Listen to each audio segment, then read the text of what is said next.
Yang ada di sini shalom semuanya. Yang anak-anak shalom. Wih, anak-anak suara besar tuh, wow. Mantap juga ya, terima kasih banyak. Malam hari ini, ketika saya ingin merenungkan bagian ini tentang bagaimana mendidik seorang anak, saya percaya bahwa memang kita semua orang tua ini sayang anak. Amin kok. Memang makanya ketika ada orang tua tidak sayang anak, dia buang itu anak di jembatan di libat itu kita kemarah. Kenapa? Karena anak-anak itu sesungguhnya butuh disayang, butuh dikasihi. Tetapi kadang-kadang kalau sudah lalu sayang, kita bikin kesalahan sendiri. Apalagi kalau orang tua dulu pernah susah. Orang tua itu kalau dia pernah susah, kalau dia sudah jalan kaki, dia mau dia anak dan jalan kaki lagi. Mesti naik motor. Betul. Betul begitu kok. Makanya itu anak dong kesempatan kok tiap hari minta beli motor. Kalau dia pun bapak mama dengar radio tiap hari, anak-anak sekarang minta jangan lagi radio. Tapi apa? HP level dong main FF toh. Betul lah, dia angkat jempol sana, tak lalu. Kadang-kadang karena kita pernah susah ini yang buat kita protek itu anak yang luar biasa. Dulu dia pun bapak mama itu ketika masih kecil bermain di hujan, main di lapangan, main ban, lari-lari sembarang, tapi tidak ada masalah. Sekarang anak baru mau keluar rumah sedikit, kita bakalan masuk, pakai jaket, pakai topi, pakai semua. Ya baik juga toh, namanya kita mau untuk anak-anak jadi baik. Nah, karena malam hari ini tema kita adalah mendidik anak, saya ingin mulai dengan mengatakan apa dulu arti dari kata mendidik itu. Kamus Besar Bahasa Indonesia memberi pengertian yang menarik. Mendidik itu artinya memelihara dan memberi latihan. Itu mendidik itu. Mendidik itu artinya memelihara dan memberi latihan. Kalau banyak orang sudah pelihara dengan baik anak-anaknya, belum tentu dia melatih dengan baik. Nanti sebentar kita tahu di akhir, apa sih sesungguhnya yang mestinya kita latih buat anak-anak. Lalu apa yang dilatih? Apa yang kita pelihara dia? Makan minum saja tidak cukup. Kenapa? Ini menyangkut tuntunan, pimpinan, ajaran, menyangkut dengan akhlak dan kecerdasan seorang anak. Hari ini untuk kasih makan, semua orang bisa kasih makan anak. Hari ini untuk membesarkan dan membangun cita-cita, semua orang bisa untuk itu. Tetapi membangun kecerdasan dan akhlak serta iman, itu tidak semua orang bisa menjalankannya dengan baik. Amin kok. Apalagi masa seperti ini. Kalau kita dulu ada di kamar tidur, bapak tanya, Yandi, di mana? Di kamar. Selesai.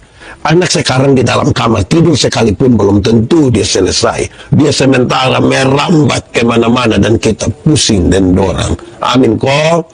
Itu kira-kira dia ikut dia pun bapak, kok dia pun mama. Oh, bapak saya, mbak Esu. Nah, saudara-saudara, kata dasar dari mendidik itu adalah didik. Kata kuncinya adalah memelihara dan memberi latihan. Supaya mempengaruhi itu anak pun akhlak itu, mempengaruhi dia pun kecerdasan, supaya kalau tak salah sedikit dia bilang, dia ikut lupa mama pun keturunan dong, makanya begini. Pernah dengar itu kalimat kok, yang bilang ini ikut mama pun keturunan, pernah dengar? Atau sendiri omong?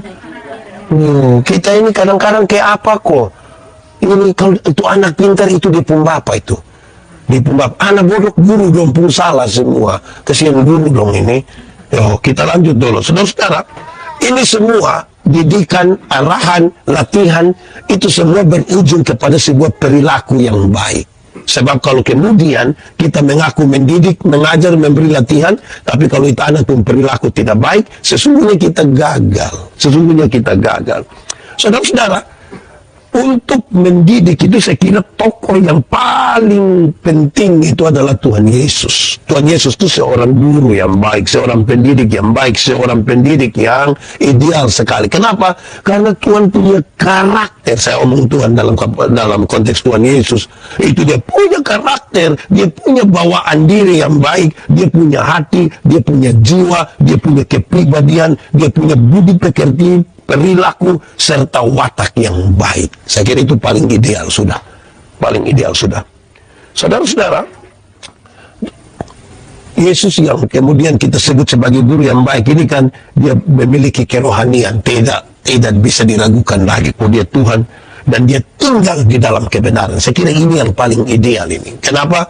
Karena kita akan berhadapan dengan satu anak yang dia hidup hari ini dipenuhi oleh banyak sekali hal, tetapi kita mau supaya dia jalan pada jalan yang benar. Kadang-kadang ibu-ibu dong tuh kasih makan anak, dong bawa sendok, dia makanan, bubur, iko-ikoin anak, taputar, setengah jam, mentua, capek, mentua, ini anak dong ini. Tidak bisa mengerti orang tua sedikit. Saya juga heran ini.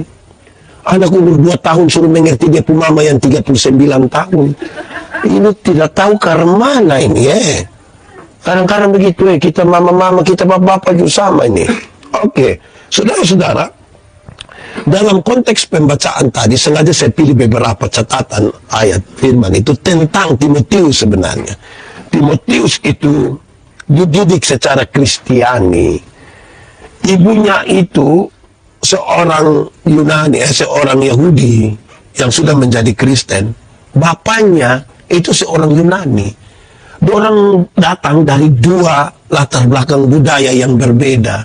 Bahkan kalau dia sudah Yahudi Kristen, dia mau memperkenalkan Tuhan Yesus ke situ, ke anak ini dari latar belakang Yunani. Dia bapak ini saya kira juga akan mempengaruhi anak punya perkembangan. Kenapa? Karena bapak lain, mama lain. Saudara-saudara, kadang-kadang sejumlah anak ini dia protes. Karena bapak begini, mama begini, makanya bapak model begini. Ya guys, mau ke mana? Kok memang namanya anak itu kan hasil dari bapak dan mama, toh bukan mama dan mama, dan juga bukan bapak dan bapak. Jadi kalau ada perbedaan antara bapak dan mama, memang itu betul sudah. Karena saya bicara di mana-mana, salah satu arti dari sepadan dalam Alkitab itu adalah yang satu laki-laki, yang satu perempuan, satu bapak, satu mama. Karena zaman sekarang ini bisa dua-dua mama. Zaman sekarang ini bisa dua-dua bapak. Ini kita pusing ini. Itu nanti dua-dua bakorek sah. Nah itu mau ke mana?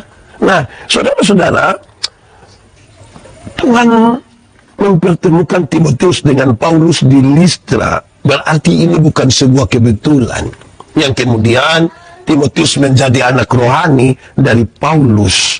Paulus mau supaya Timotius mengiringi perjalanan pelayanannya. Ternyata hubungan Paulus dengan Timotius itu akrab sekali seperti seorang anak dengan papanya. Saudara-saudara, supaya saya tidak terlalu jauh keluar dari tema malam hari ini tentang mendidik anak, kan kita mau sampai pada hal yang paling praktis. Saya akan berbicara 1-2 konsep dulu, teori tentang mendidik anak. Kan kita semua ini di satu rumah tidak bisa dia bikin, dia rumah sama kayak di anak di sebelah. Kita pu anak ada 4 orang, bapak pulang dari Jakarta, bawa baju untuk 4 orang. Yang satu bisa langsung peluk kita, kok cium bapak, terima kasih mam, terima kasih. Anak yang kedua datang, dia bilang, kok hanya ini sako. Anak yang ketiga dia langsung lari ke setengah buang kita, dia pakai, kok jadi kita pusing dari mana dong. Sehingga tidak bisa untuk satu anak, kita pakai untuk anak yang lain. Ada anak yang lain kita sepukul sekalipun, dia masih tetap mau berdiri di situ, tetap mau menantang. Ada anak lain, baru omong sedikit dia sudah nangis. Ada anak yang lain, dia tidak ada di rumah, dia suka tipu-tipu, dia bangun lari dari rumah. Kita pusing. Sejumlah orang datang bilang saya, Bapak Pendeta, ini anak dong kita mau bikin karmana. Karmana apa? Kok kita pukul, sudah ikat, sudah marah, sudah tampeleng, sudah, kok dia model begini nih? Tidak tahu dia ikut siapa. Saya bilang, kok mau ikut siapa? Kau dia bukan ikut di pemapa, ikut di pemama. Masa kau ikut saya? Kan itu hal yang lain itu. Nah, saudara-saudara, mari kita lihat dulu dari mama-mama. Karena anak-anak dong ini dikandung cukup banyak, cukup lama oleh mama-mama, toh. Ibu-ibu itu mengandung ini anak dong ini cukup lama. 9 bulan. Di 9 bulan ini mulai tahan-tahan makan lombok. Kadang-kadang tidak bisa jalan malam. Kadang-kadang dilarang pakai rantai, mulai menahan diri, berjaga-jaga, makan, minum, bicara, berdandan pun jaga-jaga. Karena dan samping anak keluar datang dia, biasanya kalau anak dia agak nakal sedikit, dan tanya dia pun mama, itu hari waktu hamil itu makan apa? Makan batu kok kelelawar. Nah ini kutung kepala sakit di situ itu toh. Jadi ketika hamil saja Itu banyak ibu-ibu sudah mulai dari situ. Apalagi saudara-saudara, dalam konteks seperti itu banyak sekali ibu-ibu saya kira tanpa sadar telah membangun hubungan emosional lebih duluan. Memang didikan itu mesti dibangun dari sebuah hubungan emosional duluan. Ini kan kita bukan di tentara, kok di polisi, kok di mana, kok hanya bilang ini bapak de anak ini, mama de anak, bangunlah duluan hubungan emosional supaya ketika kita bilang sesuatu ke dia atau dia bilang sesuatu ke kita, kita sadar bahwa ada hubungan antara kita dan dia. Begitu, dan hubungan itu hubungan yang baik sekali. Saudara-saudara, orang tua itu mengajarkan perjuangan pertaruhan hidup cenderung untuk melihat hal-hal yang detail sekali. Mereka suka supaya anak-anak ini, apalagi kalau anak baru lahir itu, saya bayangkan saudara-saudara orang itu kalau dia punya anak baru lahir, itu anak sudah bisa apa? Dia mencerita, ini hari dia sudah bisa A, besok dia sudah bisa B. Saya ingat waktu saya ada anak pertama itu, dia lahir bersamaan dengan ada satu orang yang dia punya anak juga anak pertama. Itu cucu pertama dari dua-dua itu. Kami dua ketemu, dia kebetulan ada satu toko yang biasa saya belanja di situ. Saya pergi dan kami dua cerita tentang kami dua anak pertama ini. Kami dari jam 9 pagi sampai setengah 3 hanya cerita. Sepertinya hanya kami di dunia, hanya kami yang ada anak. Orang lain tidak ada anak lagi. Akhirnya kami pulang tidak belanja juga. Tapi senang kami bercerita ini. Wih, memang terlalu. Anak itu kita ikuti di perkembangan satu demi satu. Saudara-saudara, ada sebuah penelitian yang menarik. Bertolak dari penelitian ini, semua ajak kita untuk merenungkan ini lebih jauh dan lebih praktis. Hasil penelitian ini bilang begini, seorang anak yang dekat dengan ibunya, keadaan keuangannya dan hidupnya cenderung akan lebih baik dari anak-anak yang jauh dari ibunya. Seorang anak, ini hasil penelitian ini, yang dekat dengan ibunya, nanti dia punya keuangan akan lebih baik dan hidupnya lebih baik kalau yang tidak dekat dengan ibu. Kira-kira begitu. Lalu apa makna ini semua? Karena tadi mulai dari kandung itu, dari kandungan kan ibu yang bergumul. Bukan bapak-bapak ini kan dari luar bapak-bapak ini ketika mama sakit melahirkan di dalam ku ada teriak Tuhan Yesus. Bapak-bapak yang dari luar ku taruh tangan di kepala bilang Yesus tolong. Padahal dia hanya berteriak, dia bilang Tuhan Yesus tolong, dia sambil bayangkan kira-kira ini anakku luka ke siapa. Memang bapak memang terlalu. Jadi kesedihan dong di situ dulu. Nah, saudara-saudara, supaya anak-anak menjadi baik, Alkitab mengisyaratkan, ini sudah saya pernah bilang pada saudara-saudara, supaya anak-anakmu jadi baik, lakukanlah 3 hal ini. 1, panggil mereka dengan nama yang baik, nanti menjadi baik. Dan hal yang sederhana sekali, panggil mereka dengan nama yang baik. Jenny, Laura, Baby, Tinus, Jeffrey, nanti menjadi baik. Kalau dia orang Rote tambah Boi, kalau dia orang Sabu tambah Ina, Ama, kalau dia orang Sumba tambah Umbu Rambu, kalau dia orang Jawa tambah apa? Tambah Mas. Panggil orang dengan nama yang baik, nanti dong jadi baik. Kenapa ini penting? Kita di NTT ini banyak sekali orang tua panggil dia anak bilang, weh babi. Wih, pernah dengar begitu kok? Atau sendiri ngomong, wih, orang tua tidak boleh panggil dia anak babi, tidak boleh. Karena 2 alasan. Pertama, karena memang tidak boleh. Yang kedua, kalau dia anak babi, dia bapak. Jadi memang tidak boleh begitu. Panggil mereka dengan nama yang baik. Nanti itu anak akan jadi baik. Yang kedua, berikanlah kepada mereka makanan yang baik. Kasih mereka makanan yang baik. Makanan yang baik ini bukan soal 4 sehat 5 sempurna. Makanan yang baik ini bukan soal nasi basi atau tidak. Makanan yang baik itu artinya uang hasil korupsi jangan kasih makan anak. Uang hasil judi, hasil rampasan, hasil tipu jangan kasih makan anak. Jangan. Barang panas itu, barang sombai.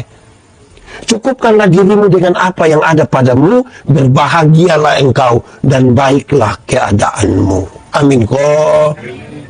Saudara-saudara, orang tua dulu nasihat kita bilang begini. makan nasi ayam, tapi dari hasil yang tidak bagus, itu tidak jadi darah daging.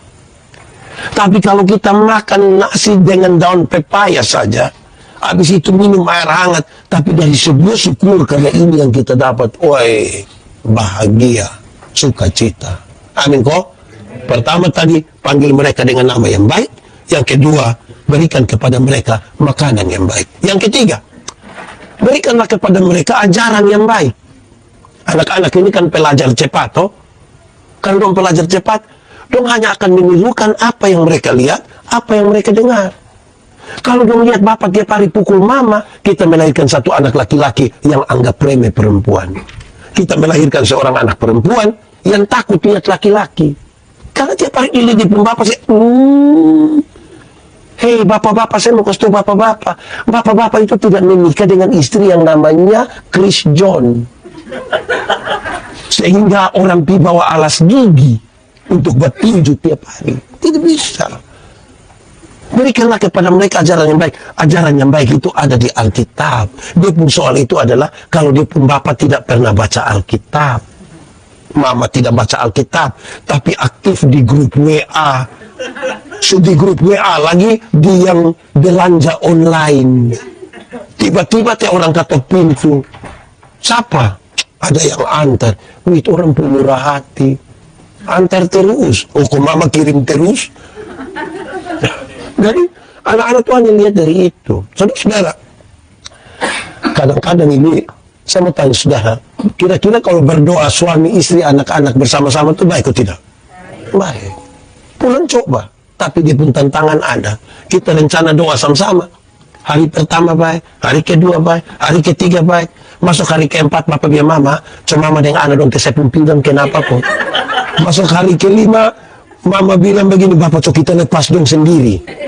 Jangan sampai ada kita yang belum takut ke doa. Masuk hari ke-6 bubar itu ibadah. Jadi kalau orang tua tidak punya komitmen di situ, bahaya. Betul kok? Ada sukacita kok Pak Jeffrey? Pernah coba kok? Jadi saudara-saudara, ini menjadi sesuatu yang penting bagi kita. Berikan kepada mereka. Karena itu orang tua jangan bamaki. Anu kok? Ini kaget sedikit bamaki. Ada pendeta di situ baru dia sengaja pukul dia mulut, dia bilang ampun. Ini hanya di mulut saja, di hati tidak. Aduh, nah, sudah bisa. Anak itu akan dia itu. Kadang-kadang kita orang tua ini juga kekar mana kok. Ada anak maki dia pun teman bilang binatang, kita marah itu anak. Hei binatang, jangan omong itu orang bilang binatang. Nah kok kita sendiri omong.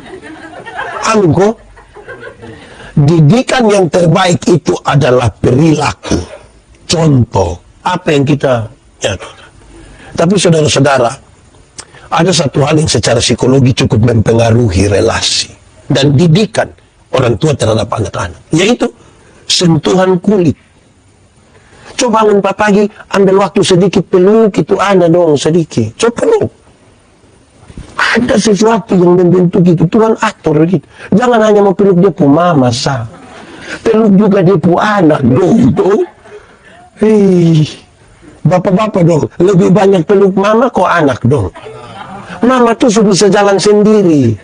Anak dong yang sering kali menyanyi, ku tak dapat jalan sendiri. Jadi tolong dampingi yang anak dong, jangan dia pu mama dong. Amin kok. Kira-kira begitu. Kenapa yang penting? Kita kan tadi terlalu mau protekin anak-anak dong toh. Saya ingat saya ini omongin kesekian kali. Satu waktu saya pimpin ibadah tanggal 25 Desember di gereja Koinonia. Pas saya sampai pagi dong bilang bapak tadi malam 24 malam. Tidak bisa tidur kita semua di Koinonia. Kenapa? Ini anak dong pun gas motor ini ngeri. Polisi sudah tembak pakai gas air mata lagi sudah tembak peringatan. Dia tabung. Saya bilang itu kenapa dia mamdo yang salah. Kok kenapa kami yang salah? Kok kami yang beli motor kasih nak? Coba tarik ke sedang kayu, saya kudung mau sampai. Tidak bisa. Tapi kan kita sayang anak tuh. Makanya kadang-kadang penjual dong, kalau dong bikin ame main dong, sayang anak. Woi kita ke langsung jadi toh. Karena kita protek dong sekali dan kalau kita pernah susah kita tidak mau lihat dong susah sedikit. Amin kok. Coba lihat. pakaian yang paling mahal itu orang dewasa pun atau anak kecil pun? Anak kecil pun paling mahal. Padahal kain hanya 1 jengkal. Kita bayangkan ini anak kalau pakai ini kira lucu, ke dia pun nenek, ke dia pun mama, jadi ke kita kepingin mau beli itu. Aduh, hai aneh. Sepadahal kita beli baru 1 minggu, susah. Aduh, memang susah itu begitu. Saudara tahu, mama, ketika kita melahirkan, mari kita lihat Tuhan percayakan kepada kita mereka, lantas bagaimana kita membangun mereka untuk kemudian berakhlak dan berperilaku seperti apa yang Tuhan mau.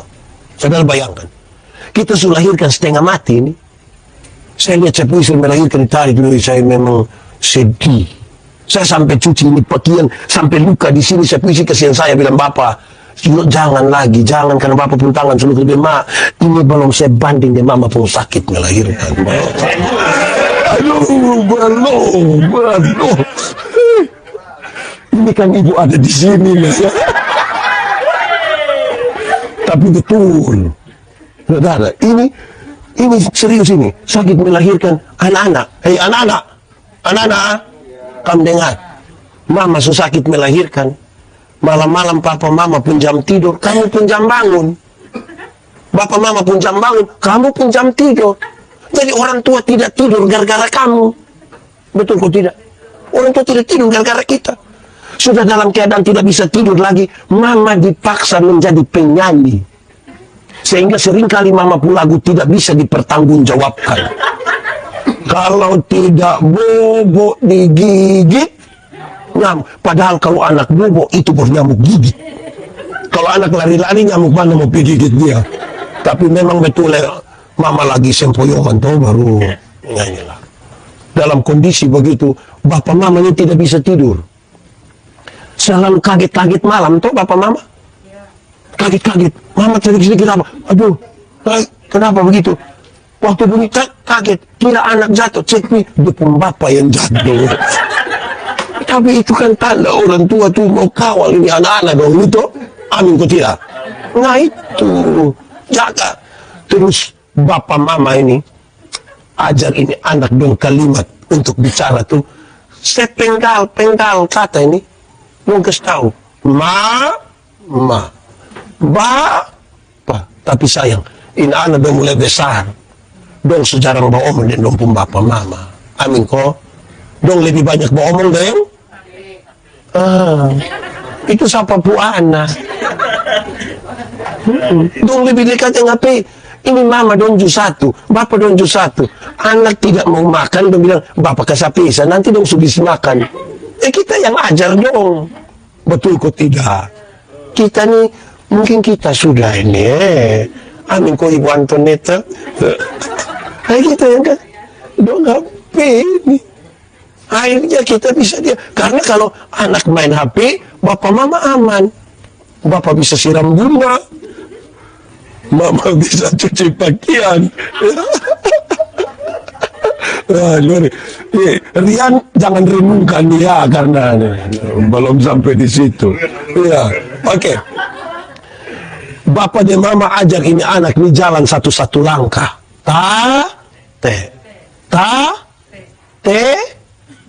Jalan belakang. Tapi sayang, ketika ini anak dong mulai bisa jalan, dong tidak suka jalan dengan dong pun bapak mama. Dong lebih suka jalan dengan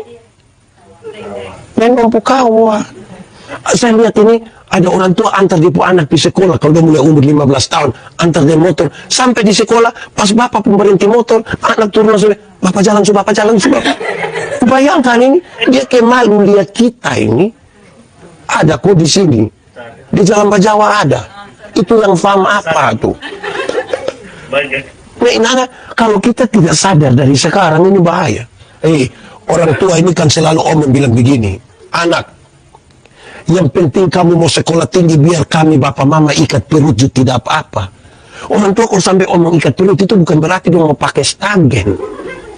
Tapi dong utang karena kita pun kerindu. Kasih tahu anak-anak dong. Dong mesti tahu. HP yang kamu pegang itu utang.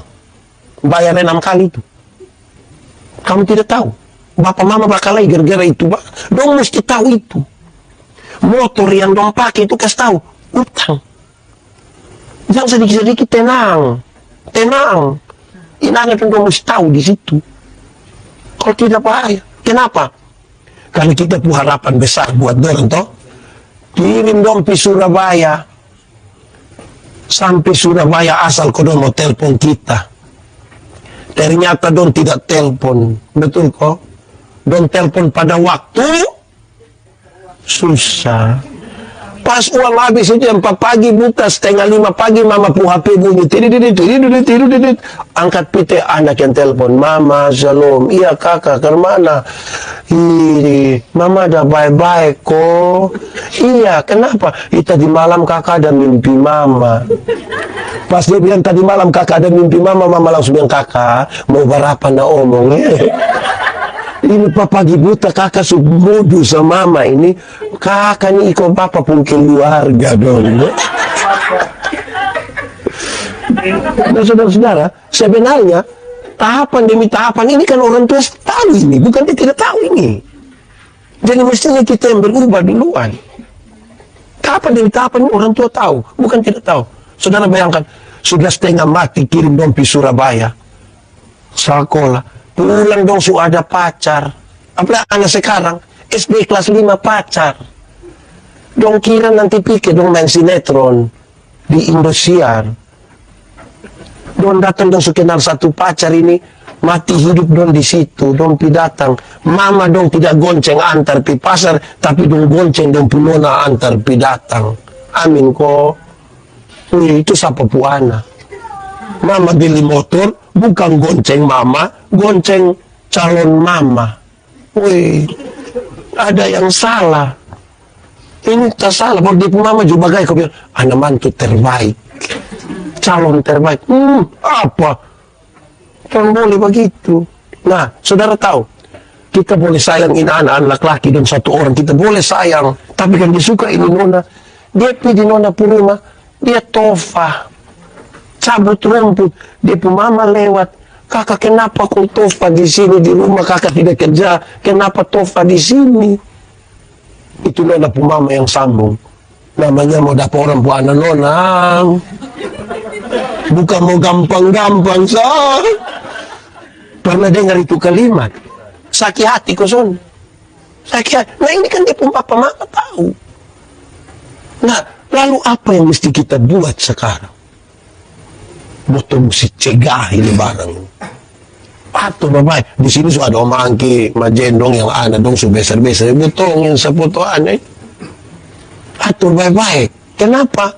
Karena Tuhan percayakan kita. Tapi ada hal yang lebih dari itu. Anak-anak itu milik Tuhan. Karena dia milik Tuhan, mau bikin apa-apa untuk dorang harus tanya dia pun pemilik. Dia pun pemilik mau ke mana? Itu yang boton jalankan. Ini Timotius ini menarik. Kenapa? Timotius ini sejak kecil dia sudah belajar Alkitab, dia sudah paham Alkitab. Bapak mama ini ajar dong baca Alkitab tuh baik. Ada keluarga-keluarga tertentu yang dong tidak ada Alkitab. Ini saya heran ini. Tidak ada Alkitab. Saya jadi pendeta, saya kalau pergi ke rumah jemaat, seringkali saya tidak bawa Alkitab. Nanti sampai di rumah jemaat dulu baru saya bilang, Bapak, coba cepat ambil Alkitab dulu di belakang. Itu bapak di belakang lama sekali. Pulang datang dia bawa Alkitab, tapi heran. Dia faham menobe, tapi Alkitab tulis lupa tulis. Ini kemungkinan dia pinjam di sebelah. Herannya, Alkitab tidak ada, tapi dia punya motor 2. Ini kemungkinan besar, hanya 2. Pertama, Alkitab harga lebih mahal dari motor, sehingga dia bisa beli motor 2, tapi dia tidak bisa beli Alkitab. Atau yang kedua, kemungkinan dia pun bapak sudah hafal seluruh bagian Alkitab, jadi tidak perlu ada lagi, tinggal omong bapak langsung omong. Kira-kira kita di pertama kok kedua. Jadi lihat kok beli Alkitab supaya kita ajarin anak-anak dong baca Alkitab. Baca Alkitab itu baik. Ambil kok baca tiap hari baca. Ini dong baca Alkitab tidak, tapi baca status terus. Waduh, baca Alkitab itu baik. Kita yang ajar dorang, kita yang bimbing dorang. Orang tua dulu itu saya tidak bilang bahwa dong lebih baik dari kita ya. Tapi saya ingat orang tua dulu itu kalau dong ajar kita ibadah, menyanyi itu lagu ada berapa ayat dia bawa semua. Kalau anak sekarang ini kan anak milenial, jadi segala sesuatu cepat-cepat. Saya lihat di sejumlah ibadah ada yang dong mau menyanyi dia refsa. Apalagi kalau ada ayat 2 tidak pakai lagi refsa. Woi, saya ingat saya pun bapak itu kalau dia berdoa itu kalau dia doa tanggal 24 Desember atau 31 Desember, habis doa ada yang tumbang. Doa lama mati. Nah, saudara-saudara, kebiasaan itu yang membentuk generasi seperti hari ini. Lantas bagaimanakah dengan kita? Saya punya khotbah satu itu di YouTube ada. Saudara lihat, kadang-kadang kita bangun pagi bukan berdoa. Cari duluan kita pu HP di mana. Nah, bayangkan kalau bangun pagi bukan berdoa, cari duluan HP. Mau apa? Doa di HP. Berdoa itu kepada Tuhan, duduk diam-diam, tenang-tenang. Bilang, mama, bangun kok kita berdoa biar ku anak-anak dong iko berdoa. Mama, biar sikat gigi juga kita berdoa. Itu juga itu. Terus, saudara, tidak ada satu teori yang akan menyelesaikan seluruh persoalan tentang mendidik anak. Kenapa? Karena anak ini, dia berubah, berjumpa dengan masa yang terus berubah. Tapi pendasaran, nilai-nilai itu menjadi penting. Kenapa? Dengar. Saya ingat, banyak anak-anak itu jadikan orang tua itu hanya sekedar donatur atas dorang. Pas tidak ada uang, orang datang. Pas ada uang, dong pi. Sepu anak itu, dia paling hafal dia opa punya hari terima pensiun. Padahal kalau belum terima pensiun tanggal 1, tiap hari kalau opa berdiri di buka pintu, dia putar dari belakang. Tapi pas opa sudah terima pensiun, dia datang, opa, salam. Saya bayangkan ini dia ikut saya, kok dia pun mama. Tapi kalau kita biarkan itu terus, lama-lama don jadikan kita donatur. Ingat, kita semua ini pernah jadi anak-anak dan masih tetap anak-anak bagi kita orang tua toh. Tapi ada keluarga tertentu yang dia sudah habis ini. Dia masih manfaatkan dia punya orang tua dong. Papa mama dong. Padahal kita kasih nikah orang dewasa ini. Kita bukan kasih nikah anak TK dong toh. Atau PAUD. Kasihan orang tua kalau sudah nikah, dia pun suka nikah SD pun anak dong ini. Orang tua tuh sedih. Ini. Dong taruh ame babae, dong pu foto. Dan orang tua dulu itu kan melahirkan anak banyak toh. 8, 9, 10. Dong bukan orang kaya. Dong kasih tidur kita di satu tempat tidur. Satu tempat tidur itu yang dong taruh kita ke kayu api di situ. Tengah malam dong bangun kok cek kita satu-satu, cek satu-satu. Sekarang ketika ini anak dong jadi besar semua. Dong sudah menikah semua. Anak mana yang datang dia pun bapak mama. Paling-paling dong pun foto itu yang taruh di situ. Su foto taruh di situ lagi. Kita pendeta datang tanya, yang ini siapa? Ini anak pertama. Dia tinggal di Jalan Bajawa sini. Nah, tidak pernah datang lihat saya. Ini kan. Dia ada otot putih. Dia tidak pernah datang lihat saya. Padahal ada teknik kasih. Ini, oh ini dia tinggal di Liliba. Belakang Citra Bangsa situ. Tapi dia tidak pernah pilih kita. Aduh. Bayangkan itu. Nanti kita omong baru bilang, Bapak dan Mama lahirkan anak, tapi kami juga lahirkan anak. Jadi Bapak melihat kami lihatkan pu anak. Bayangkan ini. Dong pakai filosofi air mengalir dari atas ke bawah. Nah, pakai sanyo toh supaya tarik dia kembali dia. Saudara-saudara, ini serius ini. Dengar, yang ikuti ini khotbah, yang di TikTok, yang ada di Facebook, yang ada di sini saya mau kasih tahu. Mama 1 orang bisa besarkan anak 7 orang. Tapi kita yang 7 orang yang sudah sukses, belum tentu bisa urus mama yang satu orang. Yang bagai. Dulu ketika kita kecil, kita buang air besar. Orang tua pakai di tangan sendiri datang urus kita. Tapi sekarang ketika orang tua ada di tempat tidur karena sakit, ketika dia buang air besar, ternyata bukan dia anak kandung yang urus. Dong ambil pembantu dari kampung urus. Alasan hanya satu kata. Apa? Sibuk. Nah mau apa kalau begini? Ingat kita semua menuju situ. Kalau yang anak yang tidak ditaruh sekarang, hati-hati. Ingat kita pun perilaku juga. Ketika kita sukses, kita undang kita pun orang tua dari kampung datang. Ada orang yang dia bisa taruh dia pun mama di kamar kecil satu di samping gudang. Mau dia kasih ingat dia pun mama. Mama ingat kalau saya pun teman dan datang dan mama jangan keluar Kenapa? Kau mama kamu mos, mama kotor.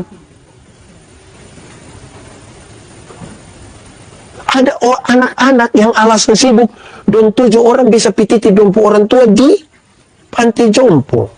Ada yang sudah titip, ada yang rencana mau titip. Saya bilang sekarang kas keluar. Karena apa? Karena ini hari kita titip dorang, besok anak-anak dan titip kita. Hidup ini hanya bertukar siapa titip siapa. Jadi kalau tidak mau sesuatu dilakukan kepadamu, jangan lakukan itu kepada orang lain. Saya khotbah begini, saya lihat di sini sudah ada yang menangis. Modus, pencitraan. Layani itu orang tua dong.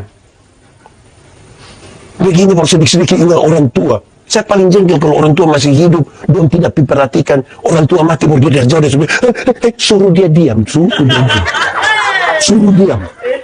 Anak salah itu. Urus dulu. Kadang-kadang kita kayak apa kok? Karena itu lebih baik sekarang ketika masih ada waktu, kita harus urusin orang tua dong. Amin kok? Orang tua itu seperti apa Tuhan Allah bilang begini, kok kalau yang kelihatan kita tidak urus, kita tidak perhatikan. Nah Tuhan tidak kelihatan. Anak-anak, hormatilah ayahmu dan ibumu, karena engkau yang akan diberkati.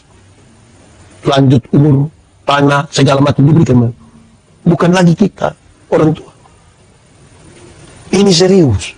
Karena itu saudara-saudara, Om Mense terima kasih banyak untuk tema malam ini. Saya jadi ingat saya pun mama. Saya mau cerita ulang satu kisah yang itu saya pun khotbah di malam 31 Desember. Saya itu cukup viral khotbah itu karena ada potongan. Tapi saya ingin berkisah untuk mengakhiri khotbah ini. Saudara, saya ingat saya pun mama waktu itu datang 31 Desember, mama mau pulang kembali ke Soe. Saya bilang, mama, kok kenapa mau pulang? Biar kita di sini. Tapi pas saya pergi gereja, ternyata mama pulang. Saya ingat saya pun mama. Kenapa? Dulu, masih kecil itu saya kan koreng. Saya pergi begini mah koreng. Menu koreng. Main di lumpur koreng. Mama bawa saya ke puskesmas. Tapi yang menarik, jarak 300 meter dari kami pun rumah ada puskesmas kota Soe. Mama tidak bawa saya ke situ. Mama bawa saya ke puskesmas Lule berjarak 10 km dari rumah kami. Saya tanya, Mama kenapa tidak mau bawa saya ke puskesmas kota? Hanya 300 meter. Mama bilang, nanti kalau lu pun teman lihat lu kan nanti lu rasa malu. Jangan. Mama jaga ini. Setiap kali dulu pergi dong suntik penicillin ko apa dipakai yang besar itu. Setiap kali Pak Beno itu dia suntik habis, Mama tanya, Pak, nanti hari apa lagi kami bisa datang? Mama lakukan itu terus menerus sampai saya seperti ini, dia kulit mulus ini, makan buah-buahan, sirip pinang. Saudara, ketika sudah besar, sudah terkenal, ketika Mama sakit dan masuk rumah sakit 2 hari. Kita ini lihat Mama barang 1 jam, kita pun rasa berjasa. Dulu dia jaga saya itu seumur saya pun perjalanan hidup. Dia jaga supaya saya tidak bangun. Tapi ketika dia sakit dan butuh perhatian, kita baru datang menjaga 1 jam. Kita rasa gitu sangat berarti. Bahkan kakak adik bisa bertengkar dan berkelahi hanya soal siapa jaga mama. Amin kok. Dong buat di grup keluarga bilang, baik, bosong sendiri yang sibuk. Kita tidak sibuk, ya kita yang jaga mama. Baik. Nanti mama ada apa-apa baru datang kok ambil sarung rote dong. Wih, bayangkan. Ternyata kita sudah orang berpikir untuk menjaga kita, tapi kita justru merasa berjasa sekali buat dorang. Nah, saudara-saudara, ini bagian dari apa yang menjadi didikan. Karena selamanya kita akan tetap menjadi anak. Jangan bayangkan, anak itu hanya anak kecil dong. Karena kita masih ada orang tua. Kita pernah dilahirkan, dan kita pun adalah anak. Lakukanlah itu juga bagi anak-anak. Tuhan memberkati kita.